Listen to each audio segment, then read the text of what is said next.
Did you know series on General Awareness Part 7. Budget Highlights of 2024-25. This video discusses some important information related to the interim budget of Government of India for the financial year 2024-25. This topic is relevant for all competitive exams and interviews, with an added emphasis on management entrance processes. Did you know? Union Budget is a statement of estimated income and expenditure for the Republic of India for the next financial year. It is also known as the Annual Financial Statement and is presented in the Parliament by the Union Finance Minister as per Article 112 of the Constitution of India. Until 2016, the budget was presented on the last day of February. From 2017 onwards, the budget is being presented in the Parliament on the first day of February, so that the government gets more time to prepare the policies for the succeeding financial year, which starts on the first day of April. Arun Jaitley was the finance minister who started the practice of presenting the budget on the first day February in the year 2017. Parliament is convened into 3 sessions in a year, and they are: Budget Session, February to May; Monsoon Session, July to September; Winter Session, November to December. The initial agendas of the budget session are: 1. Presentation of Economic Survey. It is a document that presents the data regarding the state of the economy of the country during the preceding financial year. 2. Presentation of Budget. It is a document that presents the data regarding the estimated income and expenditure of the country for the succeeding financial year. Economic Survey is prepared by the Economics Division of the Department of Economic Affairs under the Ministry of Finance. Economic Survey is presented on the 31st of January every year. The Chief Economic Advisor, CEA, of the Government of India supervises the preparation of the Economic Survey. As on the 31st of January 2024, V. Anantha Nageshwaran is the CEA of India. The Union Budget is prepared by the Budget Division of the Department of Economic Affairs under the Ministry of Finance. The first Union Budget of Independent India was presented by R. K. Shanmugam Chetty on 26 November 1947. Morarji Desai holds the distinction of presenting the highest number of Union budgets in the history of independent India. He presented a total of 10 budgets during his tenure as Finance Minister, out of which 6 budgets were presented consecutively. While a budget is a comprehensive financial plan for a full year, an interim budget is a short-term budget that is generally presented in an election year, before the elections are conducted. The interim budget provides funds for managing the expenses of the country till the new government takes charge after the election. An interim budget does not undertake any policy changes, and it is not widely debated in the Parliament. Once the elections are over and the new government assumes office, a normal budget will be presented. A normal budget takes into account all the revenues and expenditures, introduces new policies, schemes and reforms aimed at economic and social growth, and it undergoes a strict examination and discussion in the Parliament, before it is passed. The interim budget for the FY 2024-25 was presented by Union Finance Minister Nirmala Sitharaman on 1 February 2024. It was her 6th budget presentation as Finance Minister. Nirmala Sitharaman holds the record for the longest budget speech in India when she spoke for 2 hours and 40 minutes during the presentation of the budget in 2020. The shortest budget speech in India was by Dhirubhai Muljibai Patel in 1977, as his speech contained just 800 words. The vision of the interim budget 2024-25 is Viksit Bharat by 2047, and the focus areas are: welfare for the poor, youth empowerment, welfare of farmers, women empowerment. Amrit Kaal is referred to as the period from present day till 15 August 2047, when India will celebrate 100th anniversary of independence. Strategies for Viksit Bharat during Amrit Kaal include: 1. Sustainable development through reduction of fossil fuels, attaining net zero status by 2070, rooftop solarization, electrification of public transport systems, popularizing LPG connections, and switch over to LED lights. 2. Infrastructure development through PM Gati Shakti, increase in capital expenditure, doubling FDI inflow, development of physical infrastructure. 3. Inclusive development through vaccinations, preventive healthcare, nutritional development and health insurance schemes. 4. Inclusive development through rural housing and tourism projects. 5. Development of agriculture and food processing industries. The total size of the budget for FY 2024-25 is 47.65 lakh crores rupees.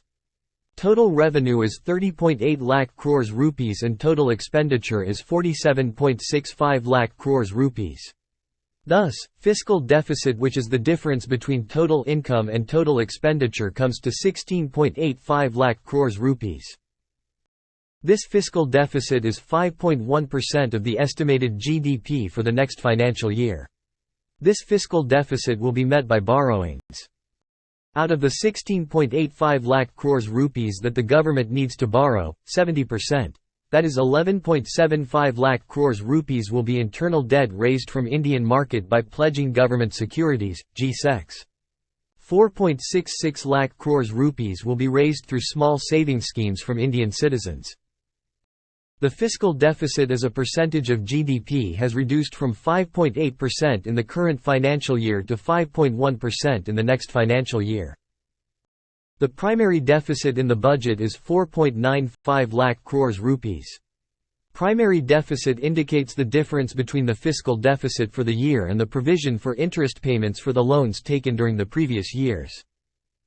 A high primary deficit vis-a-vis the fiscal deficit means the new loans are not taken to pay off the old loans and is hence a positive factor. A low primary deficit indicates that the bulk of the new loans are taken for paying off the old loans, which is not a positive factor. Out of the total revenue of 30.80 lakh crores rupees, 26 lakh crores rupees is tax revenue, 4 lakh crore rupees is non-tax revenue and 0.8 lakh crores rupees is capital revenue. Out of the total expenditure of 47.65 lakh crores rupees, 11.11 lakh crores rupees is provision for capital expenditure. Capital expenditure means the amount earmarked for creating capital assets like roads, railways, airports, telecom and electricity, godowns, cold storages, industries and other physical infrastructure. The largest component of income in the budget is borrowings, 28%. Other than borrowings, the largest income component of the Union government for the next financial year is income tax, 19%, followed by GST, 18%, and corporation tax, 17%. In expenditure, the largest components are interest payments and state's share of taxes and duties, both at 20% each. They are followed by central sector schemes at 16%. Central sector schemes are those schemes that are directly funded and managed by the central government. Among ministries, the Defence Ministry gets the highest allocation in the budget at 6.2 lakh crores rupees. It is followed by the Ministry of Road Transport and Highways at 2.78 lakh crore rupees.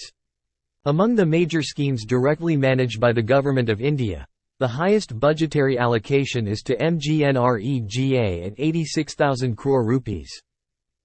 It is followed by Pradhan Mantri Awas Yojana, 80,000 crore rupees, Jal Jeevan Mission, 70,000 crore rupees, and PM Kisan Samman Nidhi, 60,000 crore rupees.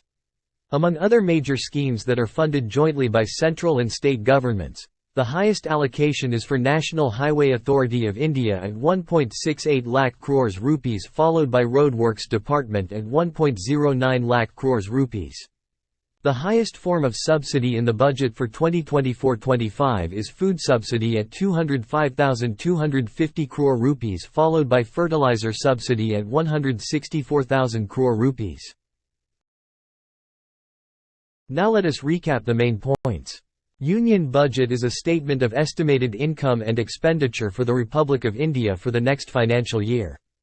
The Union Budget is prepared by the Budget Division of the Department of Economic Affairs under the Ministry of Finance and presented to the Parliament by Union Finance Minister on the first day of February. While a budget is a comprehensive financial plan for a full year, an interim budget is a short-term budget that is generally presented in an election year, before the elections are conducted. The interim budget provides funds for managing the expenses of the country till the new government takes charge after the election. The budget presented on 1 February 2024 is an interim budget as general elections to the Lok Sabha are due to be conducted in the month of April 2024. The vision of the interim budget 2024-25 is Viksit Bharat by 2047 and the focus areas are welfare for the poor, youth empowerment, welfare of farmers, women empowerment. The total size of the budget for FY 2024-25 is 47.65 lakh crore rupees. Total revenue is 30.8 lakh crore rupees and total expenditure is 47.65 lakh crore rupees, leaving a fiscal deficit of 16.85 lakh crore rupees. This fiscal deficit is 5.1% of the estimated GDP for the next financial year. This fiscal deficit will be met by borrowings, the majority of which will be from Indian markets by pledging government securities, G-Secs. The largest component of income in the budget is borrowings, followed by income tax, GST and corporation tax. The largest component of expenditure is interest payments, taxes and duties shared with state governments and central sector schemes. Capital expenditure has an allocation of 11.11 lakh crore rupees in the budget. Among the various union ministries, the Defence Ministry gets the highest allocation in the budget. MGNREGA gets the highest allocation among central sector schemes and food subsidy has the largest budget allocation among the subsidies. Thanks for tuning in, hope you found the video insightful. If you did, don't forget to give it a thumbs up, share it with your friends, and hit that subscribe button for more engaging content. For additional resources and in-depth discussions, check out the Telegram channel and WhatsApp group links in the description below. Your support keeps us going, and we can't wait to bring you more informative videos. Until next time, take care.